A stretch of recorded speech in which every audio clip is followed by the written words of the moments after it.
Gracias, senadora presidenta. Me quiero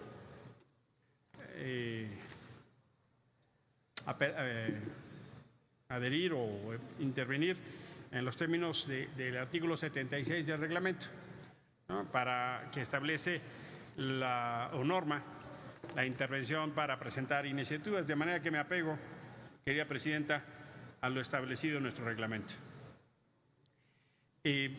Voy a aprovechar para hablar de dos iniciativas más, pero primero quiero referirme a la iniciativa en materia de la prohibición de la prisión preventiva oficiosa, que por cierto es coincidente a la iniciativa que presentó la senadora Claudia Ruiz Massieu, misma que voy a adherir si ella así lo considera, porque es coincidente y vale mucho la pena insistir.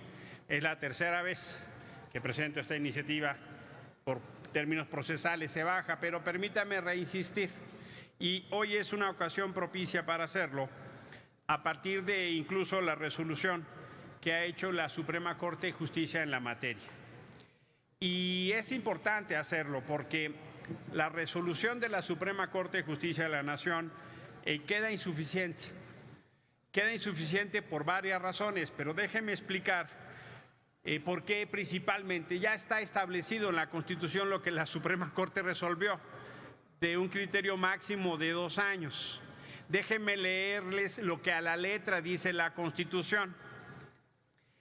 La fracción novena del artículo 20 constitucional, en su apartado B, establece que la prisión preventiva no podrá exceder del tiempo que como máximo de pena fije la ley al delito que motivar el proceso, y en ningún caso será superior a 2 años. Ya está establecido por la Constitución, de manera que si bien podría uno celebrar lo que la Suprema Corte de Justicia resolvió, pues ya la Constitución lo establecía de antes.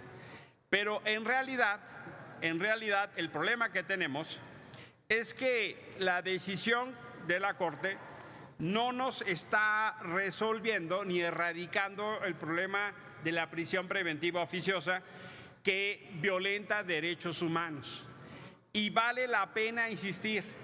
Y también la resolución de la Corte no resuelve el problema de inconvencionalidad con la prisión preventiva oficiosa. Y ese sí es un tema que la Corte está facultada para resolver. Hay una controversia de lleno con la Convención Americana de Derechos Humanos, que establece en distintos ordenamientos por qué la prisión preventiva oficiosa viola derechos humanos. E incluso podemos además argumentar que hay sentencias de la Corte Interamericana que obligan al Estado mexicano. Permítame subrayar algunos argumentos en esta materia.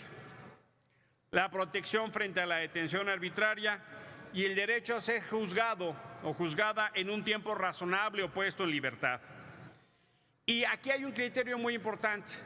La Corte Interamericana ha dicho que la prisión preventiva se puede utilizar esencialmente para fines procesales.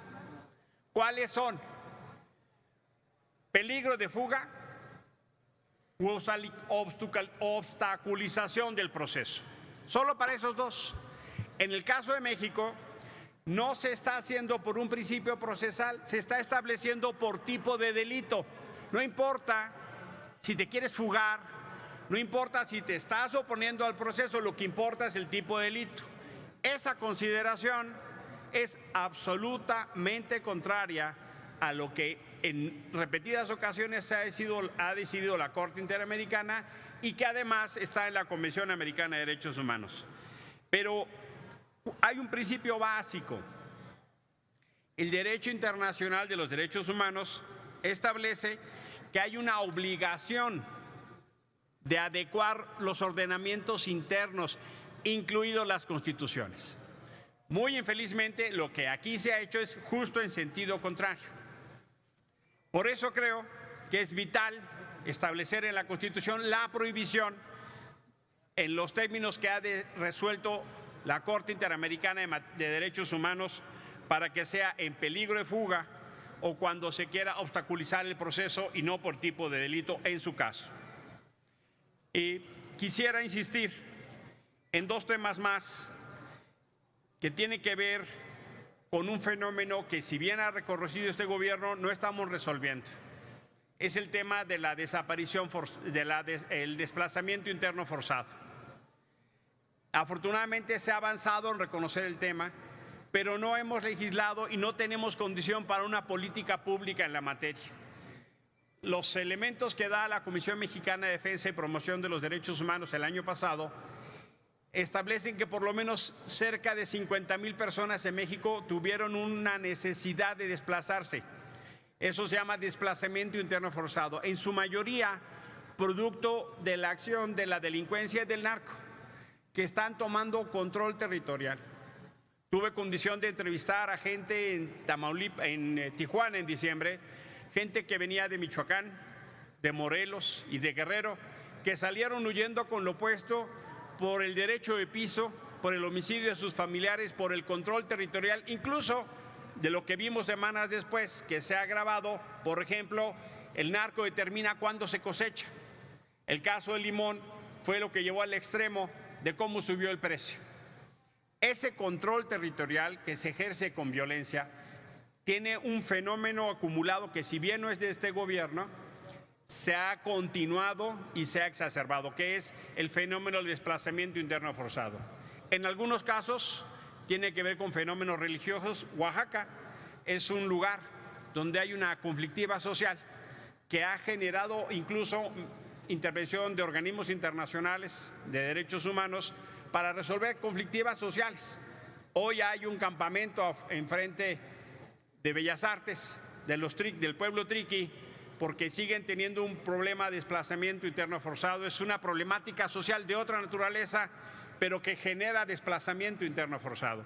Por eso hemos propuesto una ley nacional para la prevención, protección, generación de soluciones duraderas y sanciones en materia de desplazamiento interno forzado. Nos parece indispensable legislar en esa materia, una reforma constitucional para que el Senado tenga facultades sobre eso, una reforma constitucional en el 27, porque hoy lo que está pasando es que la minería ilegal está generando desplazamiento interno forzado y tenemos que adecuar.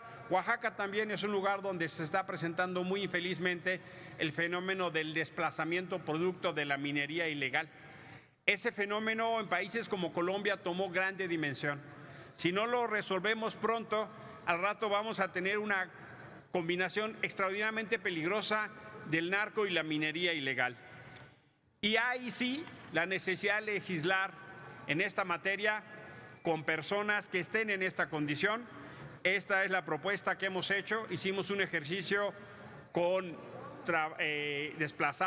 personas desplazadas, con expertos nacionales e internacionales, y se ha puesto a su consideración porque nos parece muy importante que, si bien el gobierno actual ha reconocido el fenómeno, la Comar ha intervenido, la Secretaría de Gobernación ha intervenido, no hemos podido resolver. Ese tema está aquí en la Cámara de Senadores y creemos que es fundamental poder resolverlo. Y termino en este último minuto, Presidenta, porque el Senado está en una omisión legislativa. Desde hace ya varios años no hemos establecido la ley reglamentaria del Coneval, el Consejo Nacional para la Evaluación de la Política del Desarrollo Social. Estamos incumpliendo una reforma que se hizo al artículo 26 constitucional y creemos que es indispensable romper esa omisión, legislar la autonomía del Coneval, porque es indispensable en la lucha contra la pobreza saber cómo vamos.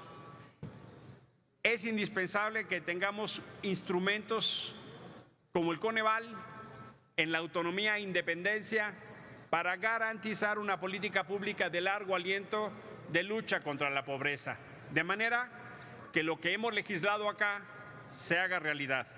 Entonces, compañeras, compañeros, les invitamos a legislar contra la prisión preventiva oficiosa, a legislar a favor de para que podamos regular una política pública en materia de desplazamiento interno forzado y a regular sobre la autonomía e independencia del Coneval. Por su atención, muchísimas gracias. Muchas gracias, presidente.